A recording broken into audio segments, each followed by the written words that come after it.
वचन बाबूजी महाराज भाग चौथा वचन नंबर 49। आगरा 7 मार्च 1940। तीसरा तिल पिंड देश की रचना का तत्व है। त्रिकुटी ब्रह्मांड देश की रचना का और सत्य देश 3 लोक की रचना का और राधा स्वामी कुल रचना का।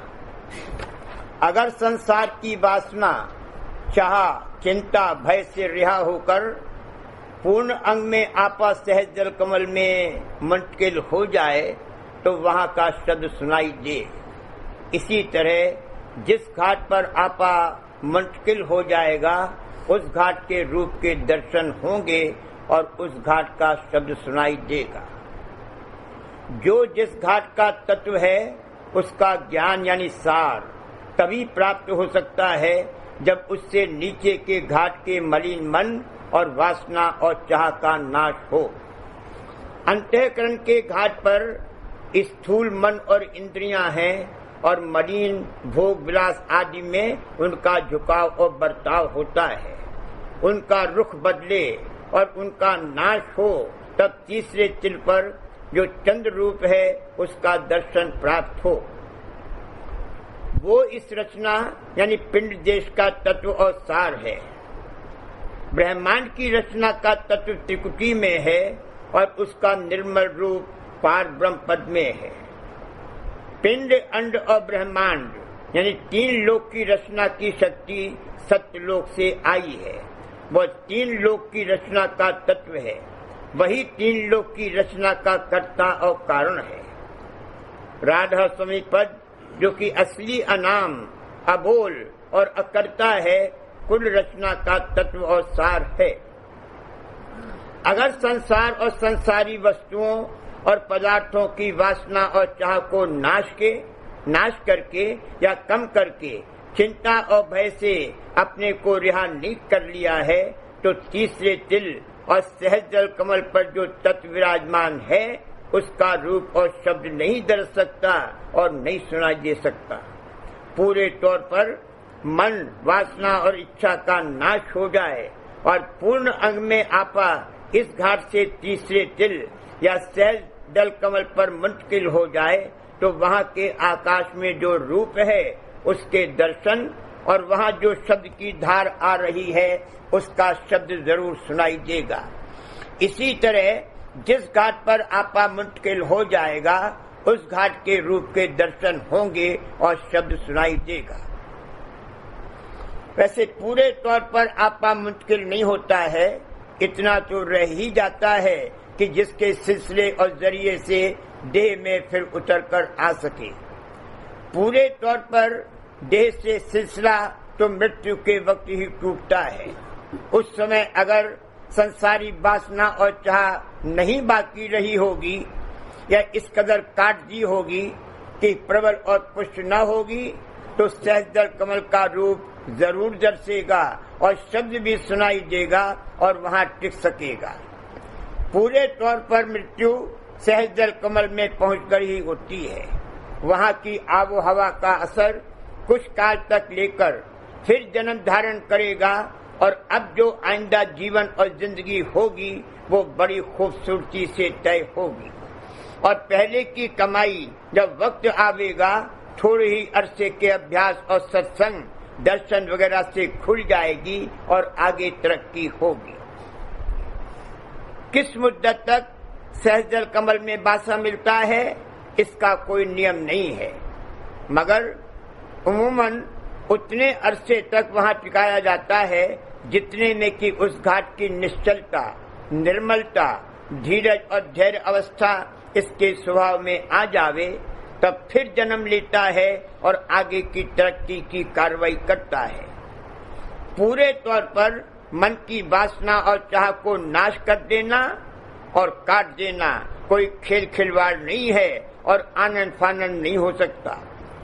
अभ्यास, सत्संग, दर्शन वगैरह परमार्थी कार्रवाई करते रहने से धीरे धीरे कोई काल में जाकर ये होगा। मगर संसार और संसारी वस्तुओं और पदार्थों की वासना और चाह और उनके हानि लाभ की चिंता और भय को जितनी देर भी विचार कर ऊंचे घाट पर अपने मन और सुख को समेटकर पहुंचा सकेगा, उतनी देर तक वहां के रूप और शब्द दर्शेंगे और उसका रस और आनंद ले सकेगा। अगर वासना, चाह, चिंता और भय को कभी भी नहीं विसार सकता तो कुछ नहीं होगा। अभ्यास में बैठेगा या तो संसारी गुनावन और ख्याल आवेंगे और उठेंगे, या लय अवस्था यानी गफलत सी तारी हो जावेगी। ना इधर का ना उधर का मुअत्तल होकर पड़ा रहेगा।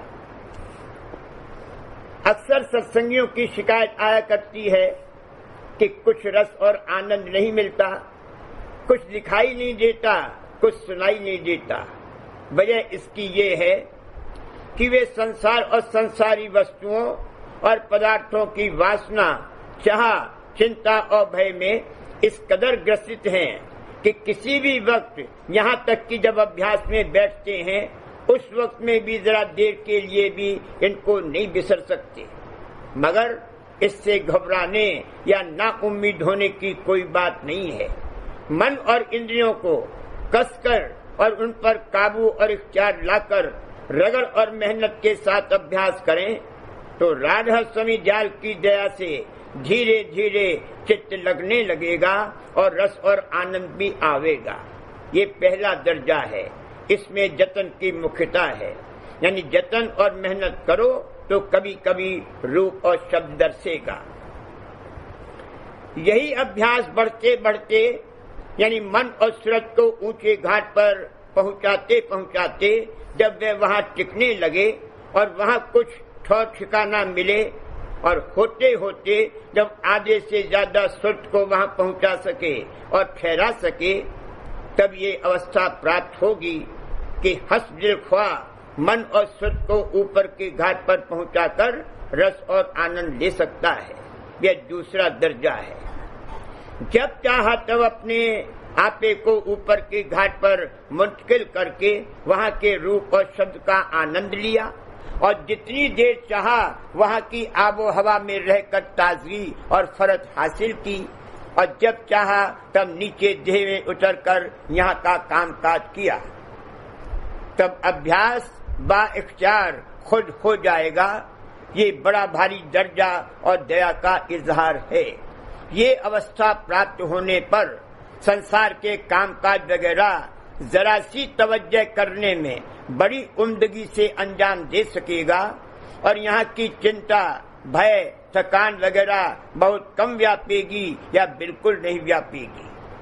अगर कभी कोई मार्के की बात हुई तो कुछ चिंता या भय वगैरह हुआ, मगर वह ज्यादा सतावेगा नहीं। दूसरी बात यह है कि जब नीचे उतरकर आवेगा तब कुछ न कुछ अंग अपनी चैतन्यता का ऊपर के घाट पर छोड़ आवेगा और होते होते ये दशा प्राप्त होगी कि यहाँ काम काज करने के लिए बहुत कम अंग नीचे उतरकर आता है और ज्यादा अंग ऊपर के घाट पर ही रहता है। ये गोया 24 घंटों का सुमिरन, ध्यान, भजन सहज स्वभाव से बन रहा है। जो चीज औरों को जतन और मेहनत करने पर नहीं प्राप्त होती और उनसे नहीं बनती, वह इसको सहज में प्राप्त हो जाती है। तीसरा दर्जा वो है कि जब ये अवस्था प्राप्त हो जाए कि आधे से ज्यादा बल्कि पूरे तौर पर एक घाट से दूसरे घाट पर अपना आपा मुंतकिल कर सके और वह भी बाइख्तियार खुद और हस्ब दिल ख्वाह, तब वह जोगी या जोगेश्वर ज्ञानी या साध या संत गति है। बरस इसके जब धार भोग भोगने को नीचे आती है तो कमबख्ती ये है कि बाद भोग भोग लेने के जब वहां से लौटता है तब कुल धार नहीं लौटा सकता। कुछ अंश अपनी चैतन्यता का वहां छोड़ आता है और ज्यादा शौक से अगर धार जाती तो ज्यादा छोड़ आता। होते होते जड़ अवस्था को पहुंच जाता है और यही वजह नीचे खान में जाने की होती है। जिस कदर गहरे शौक से अभ्यास में बैठेगा उसी कदर चैतन्य की धार ऊपर के घाट पर जाएगी और जब नीचे लौटेगा तब कुछ अंश अपनी चैतन्यता का वहां छोड़ आएगा और अगर शौक बहुत गहरा और ज्यादा होगा तो ज्यादा अंग ऊंचे घाट पर छोड़ आएगा। नित्य प्रति अभ्यास करते करते सूरत का अंग जब आधे से ज्यादा ऊंचे घाट पर टिक जाएगा तब ऊपर बयान की हुई कैफियत और अवस्था पैदा होगी। इसलिए मन और सूरत को समेटकर ऊपर पहुंचाने व ठहराने का अभ्यास रोज नियम और बड़े शौक से करते रहना चाहिए और जिस कदर हो सके कुछ न कुछ अंग अपनी चैतन्यता का वहां छोड़ आना चाहिए और इस अमल को बढ़ाते रहना चाहिए तो होते होते एक रोज मालिक से मेला हो जाएगा।